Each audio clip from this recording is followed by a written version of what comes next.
Welcome to Frank and Upfront. I am your host, Mr. Franklin. A very special welcome to all of you who are joining me here on this podcast. I invite you to like, comment, share, and subscribe. Today's topic: the coronavirus, germaphobia, and eating at your home, or rather cooking your own food at home.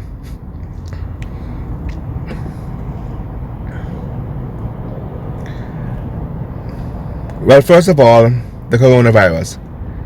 There are many people who believe the coronavirus is not real, it's a hoax. Many conspiracy theorists are here on YouTube believing it's a hoax. Whether it is or it isn't a hoax, the fact of the matter is, we do not have any empirical evidence to suggest that the coronavirus is a hoax. So until proven otherwise, it is best to err on the side of caution and treat it like it's real, and behave in a way, take the extra caution, wash our hands more often, practice good manners more often,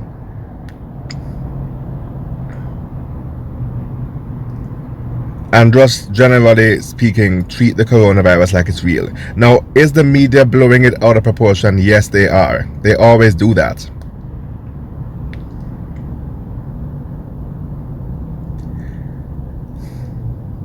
It is nowhere near as serious as the media is portraying it. I certainly believe that to be true. But is it real? I believe it's real. I believe it's real,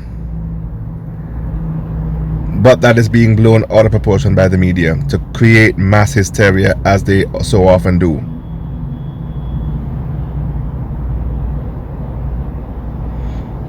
But even if I'm wrong and it's not real, treat it like it's real. Err on the side of caution and act on the assumption that the coronavirus is real.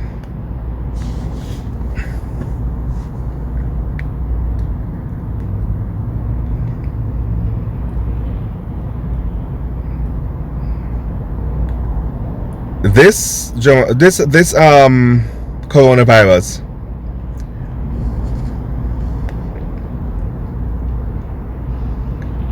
is here to create an opportunity for people to be more cleanly, more hygienic, more sanitary in their daily movements, in their handling of food, and their containing their personal germs. For example, instead of sneezing out in the open, now is the perfect chance to practice covering your mouth, even if you're going to sneeze into your sleeve.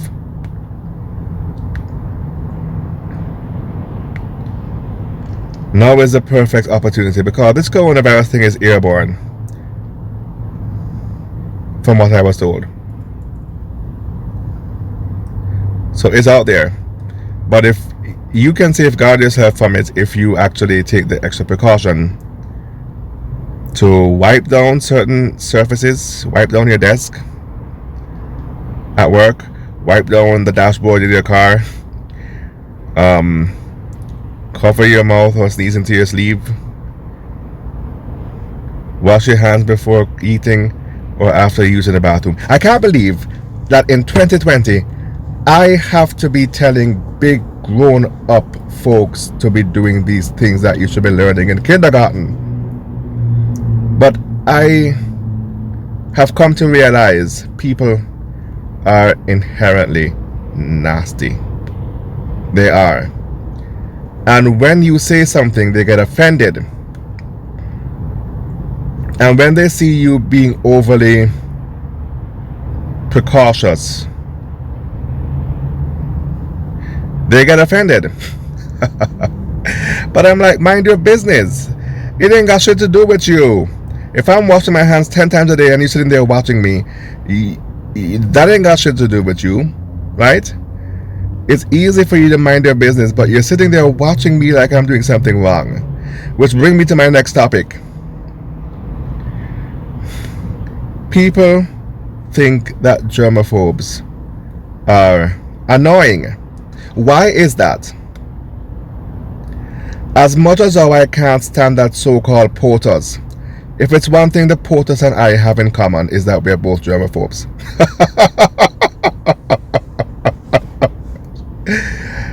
That's the one thing I can say. I can actually say, yes, I agree with you that you should be a germaphobe.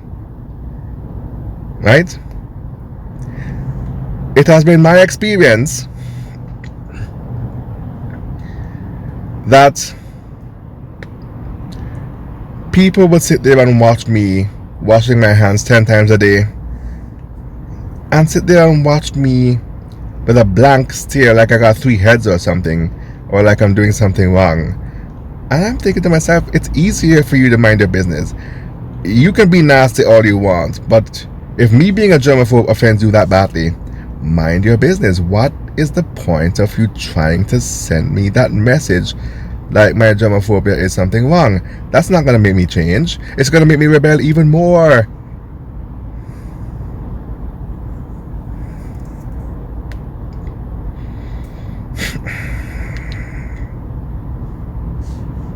People are inherently nasty by nature. And for those of us who are germaphobes, they think we're annoying. Even if we're not saying anything to them that they should act in a more sanitary manner. Just by them sitting there and watching us wash our hands 10 times a day, or sneezing into our sleeve, or covering our nose with our shirt tail when we're walking down the street and someone is blowing all that cigarette smoke out their nose, which is a major pet peeve of mine. I think major cities should have a designated smoking area. You want to blow your lungs and die early? Knock yourself out. Not my concern. But for the rest of us who want to live, who actually want to live and be in good health, we shouldn't have to deal with their secondhand smoke. Cities are passing stupid laws every day, and the one good law they don't pass is that there should be a designated smoking area for those who want to blow their lungs. But they see you corking your nose as you're approaching them, while them and their friends are smoking a cigarette, and they're getting offended, and you get that look. And I'm like, I'm not even telling you to wash your hands or be more sanitary. That's on you. I'm doing me, and you are the one who's being nosy and actually getting offended. Wow. So not only are you nasty, now I think you're crazy.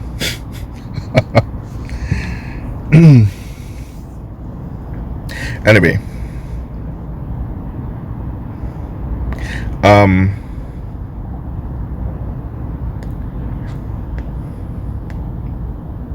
my question to you, my listening audience, what is the reason why you believe that people are annoyed with germophobia or germaphobes?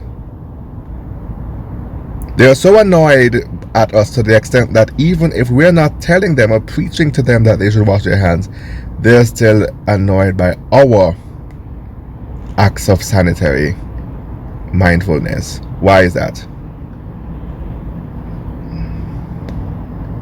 Is it just about possible that our cleanliness is upsetting their demons that make them act so nasty and so unsanitary? Just by us living by example and demonstrating the way it should be, we are upsetting their demons, putting them on blast, forcing them to level up when they don't even want to level up. And because they feel like we're embarrassing them, they want to shame us. They want to put labels on us.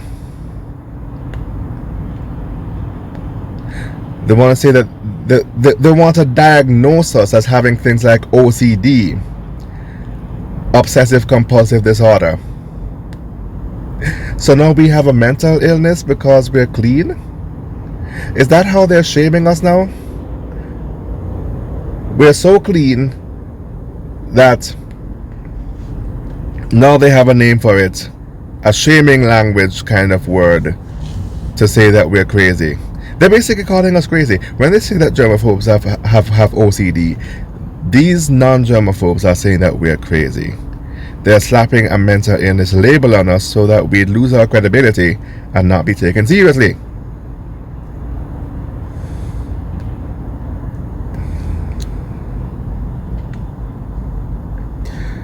Once again, don't accept that OCD label.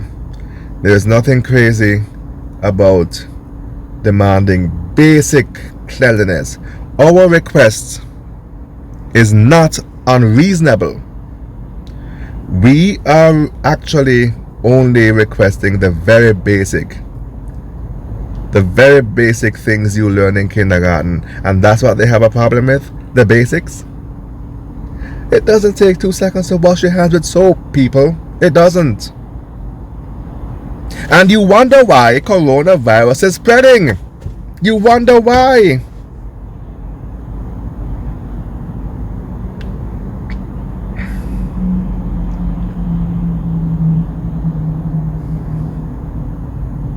Because people refuse to carry out the very basic acts of sanitary mindfulness. And when we either A, call them out on it, or B, lead by example, they get offended and they shame us by saying we're crazy and we have OCD. There's a difference between someone who washes their hands 10, 20, 30 times a day because they have OCD and someone who is practicing sanitary mindfulness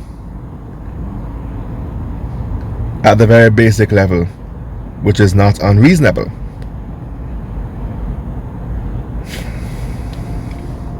And for them to lump us all into that one grouping and just slap some label on us and kind of dismiss us and shut us up,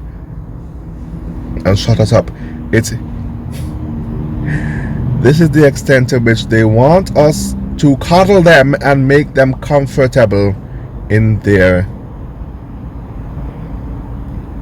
love for filth and nastiness.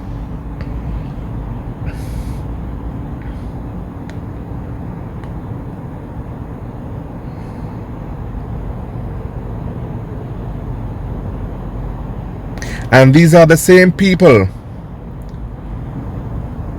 who love to work in restaurants. Have you ever, those of you who are germaphobes and who are mindful of people's actions, have you ever noticed it's always the nastiest people in the room who A, want to work in restaurants handling people's food, and B, want to invite all their co-workers at work to their barbecue or their potluck at home? You know that person is nasty, and they're putting you in a position to feel burdened to coddle them or make them feel better, and they're making it very socially uneasy for you by inviting you to the very thing they know you don't want to go to. They would have never invited you if you didn't signal to them that you don't want to go or you don't want to eat from them. Have you ever noticed that? Like, they actually want to force you to eat from them, and you know they're nasty.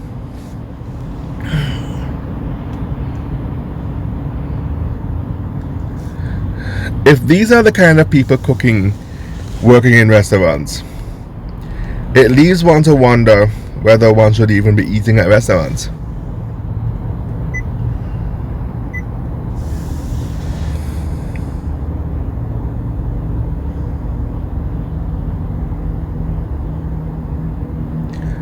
Think about whether you want to continue eating at restaurants, knowing fully well the kind of disgusting people who work there.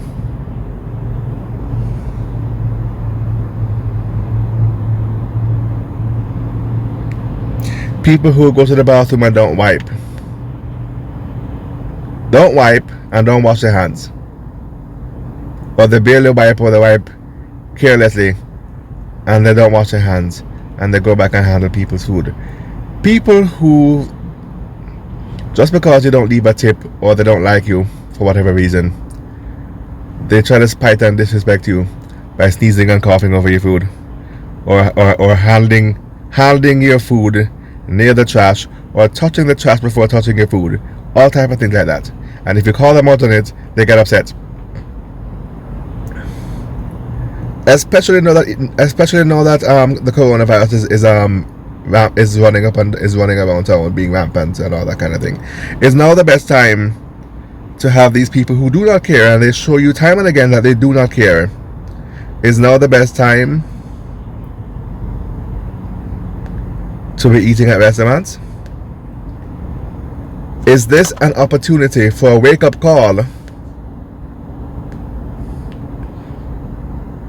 that we should probably make the time to cook at home, where we know how the food is stored, we know how it's handled, we know who handles it, and we can trust that the food has not been compromised?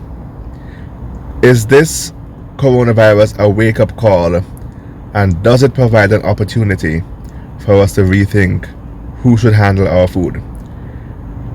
People are going to say, but coronavirus first broke out in China, so then we should only avoid eating from the Chinese restaurants, but the other restaurants are okay. Are they really? Are they really okay? Look, I understand we should avoid Chinese food for right now, until the whole corona thing blows over. That's true. I agree with that. That's 100% true. But don't these Chinese people interact with other races of people on a daily? Especially if they live in major cities.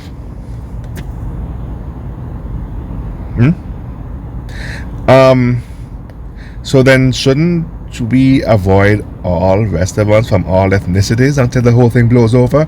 And even after that, seeing as how they were disgusting and unsanitary before the corona propaganda became publicized, when the whole thing blows over, we don't go back to the restaurants. We continue eating at home, where we know the food is safer and cleaner.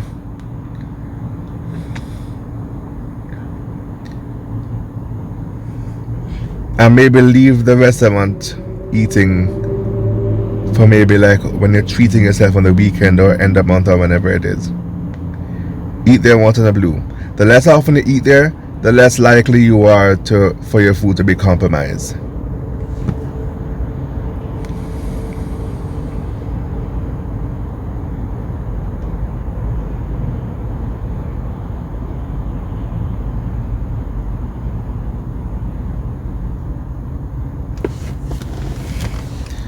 So reduce the eating out for only maybe a few times a week, or well, not, but maybe like once a week or a few times a month, or once in a blue. And when you do go out to eat, you go out to eat at a restaurant that has an open kitchen policy, where you could see what they're doing, you could supervise them, and you know your food is not being compromised. Do not, especially in this day and age, the people are becoming more and more wicked in their hearts and their minds. Do not give them the comfort of being able to hide behind some kitchen somewhere and do what they want and nobody supervises them. Only patronize restaurants that has an open kitchen policy, like In-N-Out Burger and like Panda Express and Yoshinoya, where they cook right in front of you. You see what they're doing, and nobody has a chance to go compromise somebody's food. Or you go to an all you could eat where you eat at the buffet bar, and if the food is compromised, that everybody is compromised. At least you know you're not being singled out, right? You have to you gotta think smarter in how you eat, where you eat nowadays, and how you eat. If you're gonna eat out where there's so many jealous, wicked people with so many acts, so much of an axe to grind against someone who they don't even know, you have to be smart and rethink how you eat and where you eat.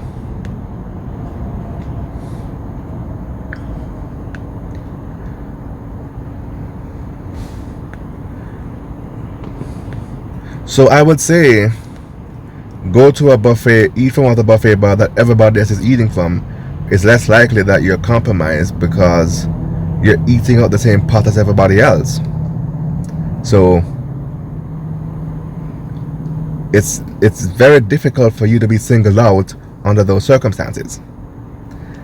And also patronize restaurants that has an open kitchen policy where you could everything and everyone who's handling your food is transparent and would be less likely to compromise your food, as they'd have less of a chance to do so.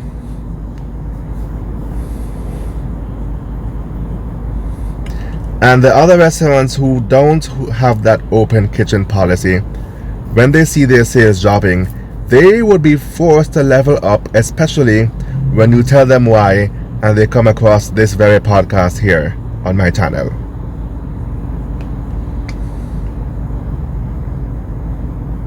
Force them to level up, especially now that this corona epidemic seems to be running rampant.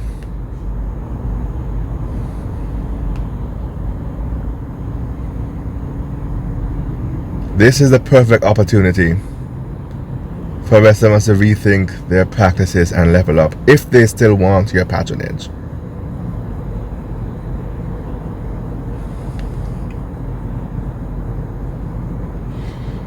But that's only once in a blue. For the most part, I strongly recommend eating at home. You went and got the food at the grocery store, you washed the vegetables, you washed the meat, you pre-prepped, you stored it properly in the refrigerator, you made space in the fridge, you moved some things around, you made room, you store it at the right temperature for the right amount of days, then you take it out and cook and eat it, and you're the only one who cooks it, you're the only one who knows what's in it.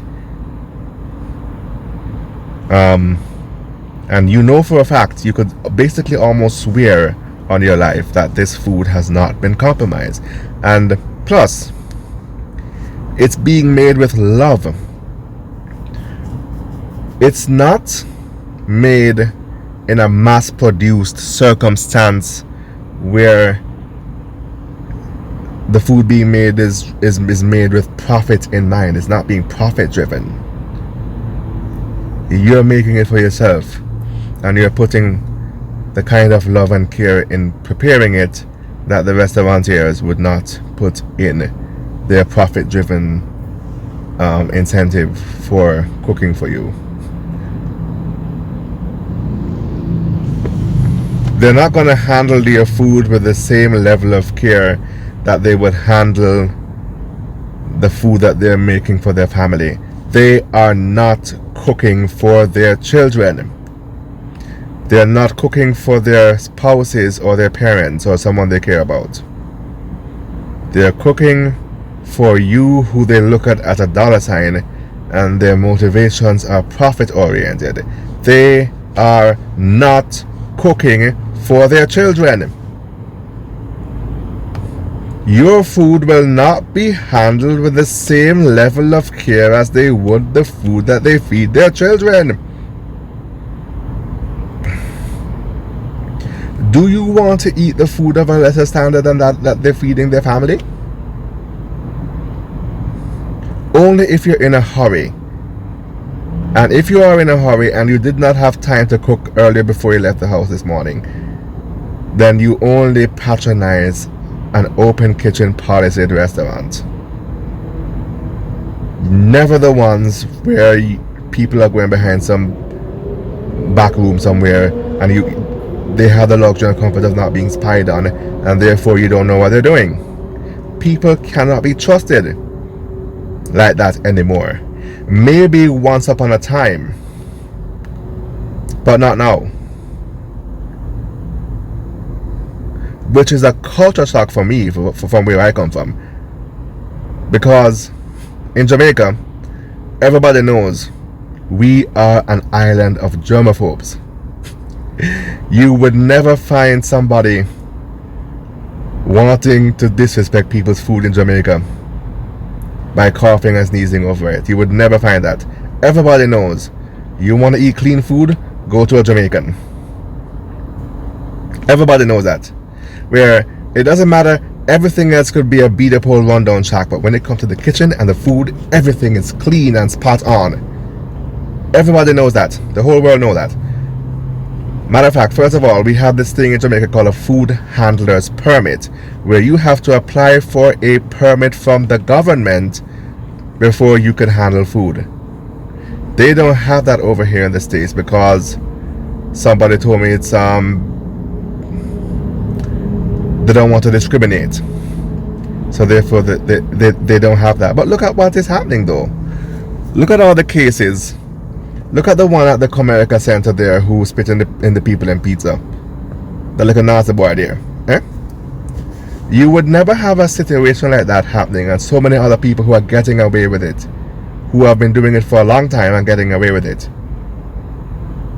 If cities in America had implemented the same kind of food handlers permit concept as the one we have in Jamaica, to kind of screen out those nasty, disgusting, dirty people who would do something like that to people's food on purpose, out of spite.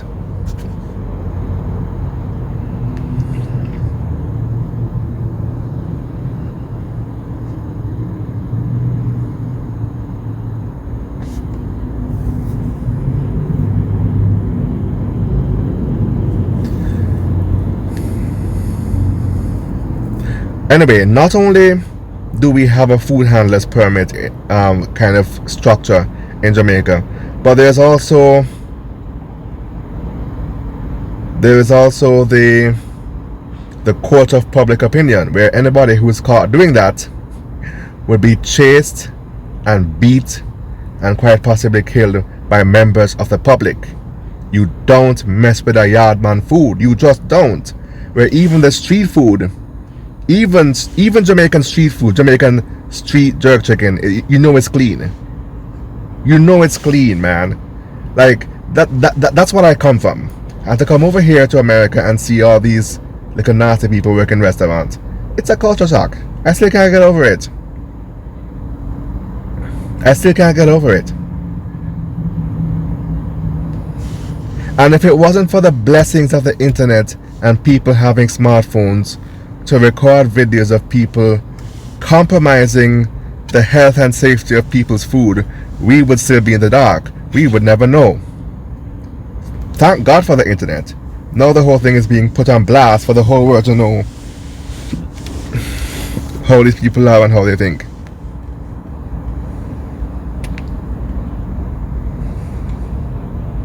Because we would have never suspected anything. We would still be so completely unsuspecting had it not been for the advent of the internet and video sharing in particular.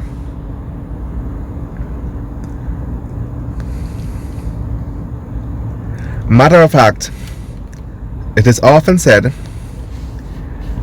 that the best kind of Chinese food to eat is Jamaican Chinese food. You know why? Because the Chinese people in Jamaica are going to hire black Jamaicans to work in their kitchen and cook for them.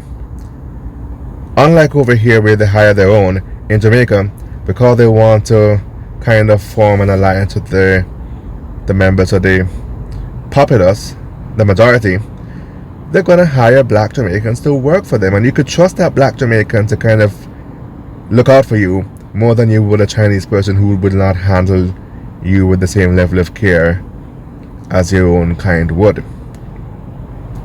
That Chinese person, where even if he does have the best intentions at heart, he still only see you as a dollar sign. And once again, I reiterate, he is not cooking for his children.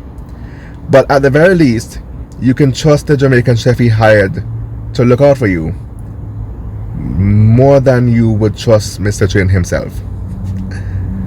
So I would feel safer eating from a Jamaican Chinese restaurant than I would a Chinese restaurant over here in the States.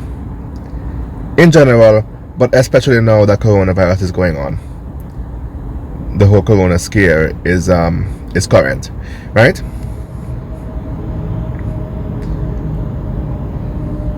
That I just had to throw that little 2 cents in there. I really do feel safe. Even now, even when I go out to eat at a restaurant now right here in California, I am more likely to patronize a Jamaican or a Puerto Rican restaurant than I would any other restaurant from any other ethnicity. And certainly not the mainstream restaurant chains. Those are just straight up poison for the people, for the masses, being perpetuated by the government.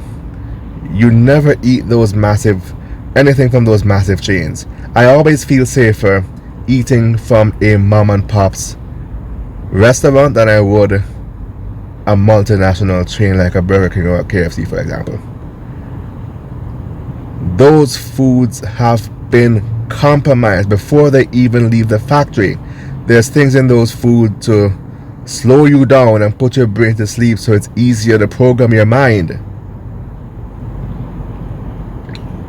The employees don't even have to do any spiteful petty shit to your food. It's already compromised before they even leave the factory. So you stay away from those big national chains. You stay away from those. Those are poison. I feel safer now eating from a little mom and pop's joint than I do the national chain. Those people are too big and too powerful. And anybody who's that big and powerful and wealthy and greedy, you don't give them more power than they already have.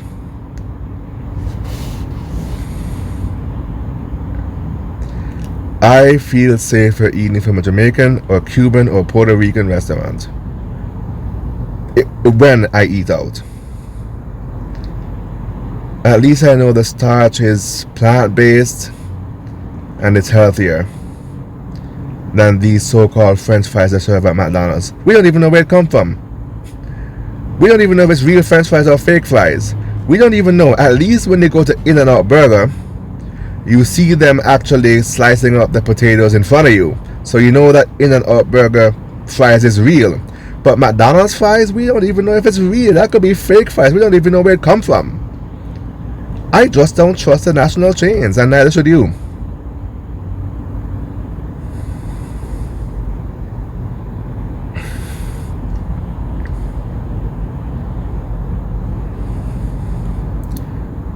So only go to a mom and pop's or to an all-you-can-eat buffet where you know that it's less likely for you to be singled out if you're eating from the same pot as everybody else. Or you go to an open kitchen policed restaurant like In-N-Out Burger or a Yoshinoya or Panda Express where it's being served right in front of you. But even those are not nearly as safe as your mom and pop's restaurant.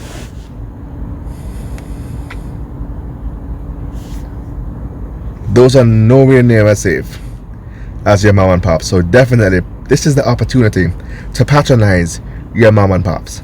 This is the perfect opportunity. It's time to support our small business. Make small business great again. Right? No shame in that. Let's support them.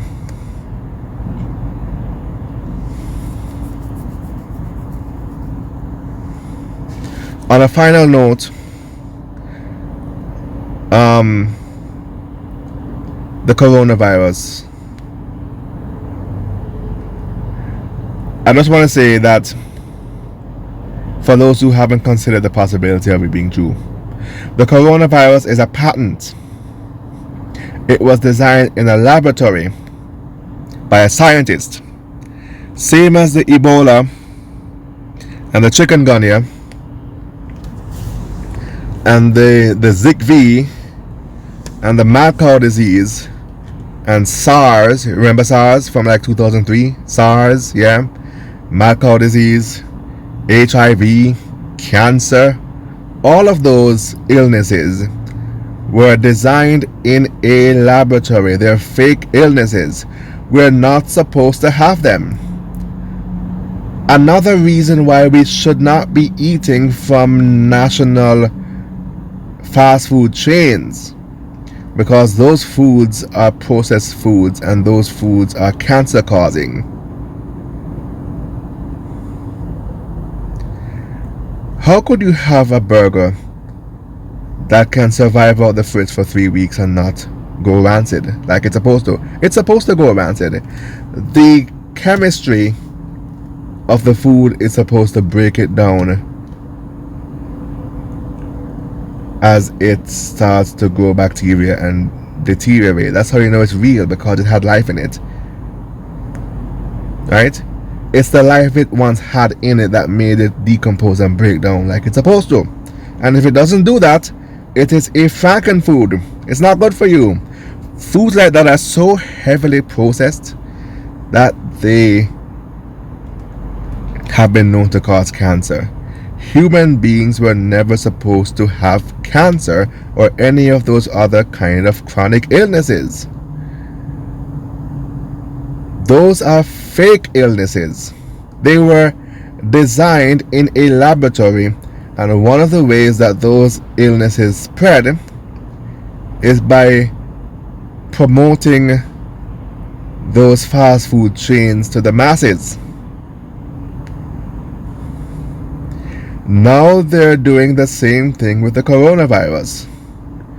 Their patents, they have been designed in a laboratory.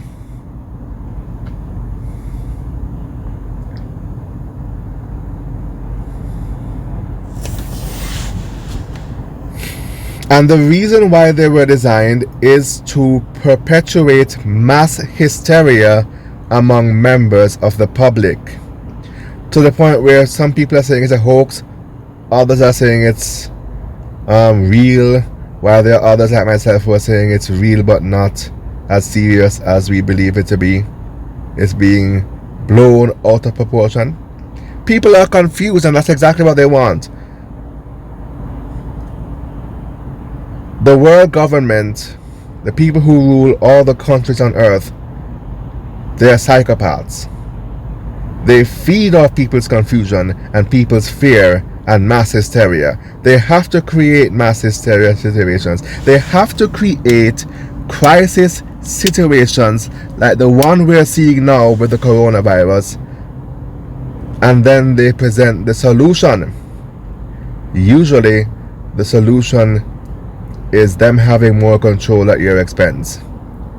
They create the crisis and they sell you the damage control. That's how they do it.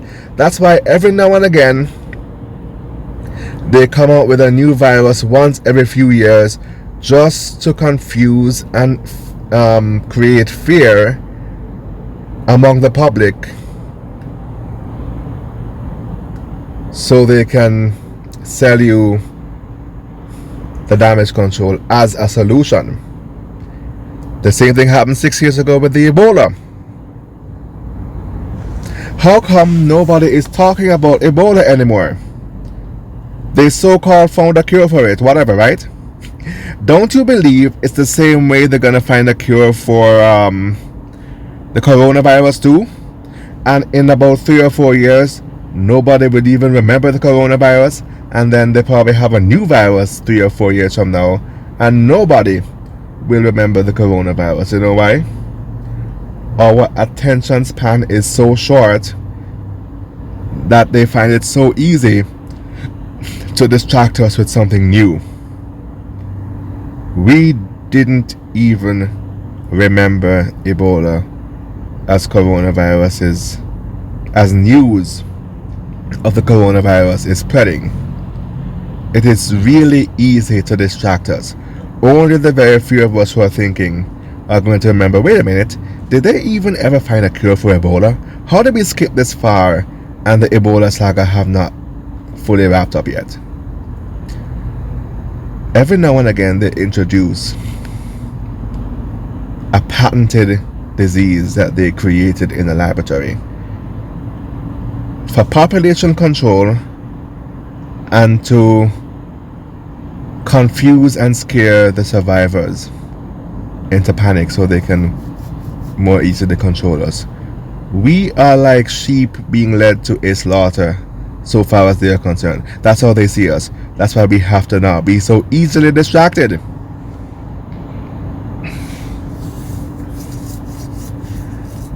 And they usually introduce these illnesses into the human population through something like a mosquito bite, like for example with the chikungunya, when it was very popular in the Caribbean 5-6 years ago.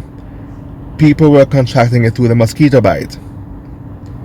And now with the coronavirus, people in Asia are eating bats, and they're contracting it through those unholy creatures that they're not supposed to be even eating in the first place.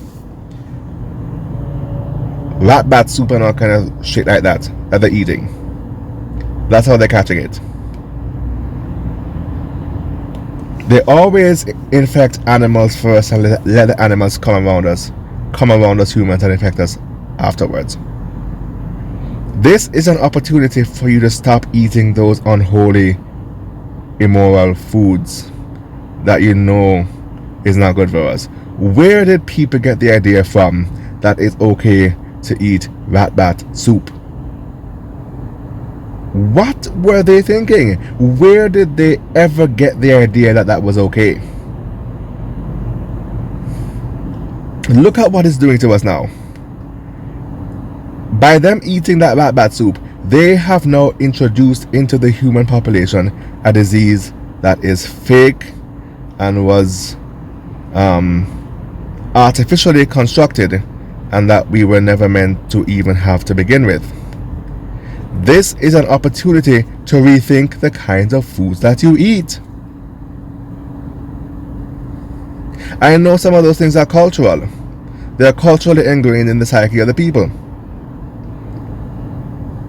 But for the sake of your health, reconsider your culture and perhaps even create new culture. This is also an opportunity as well to create new culture for the future,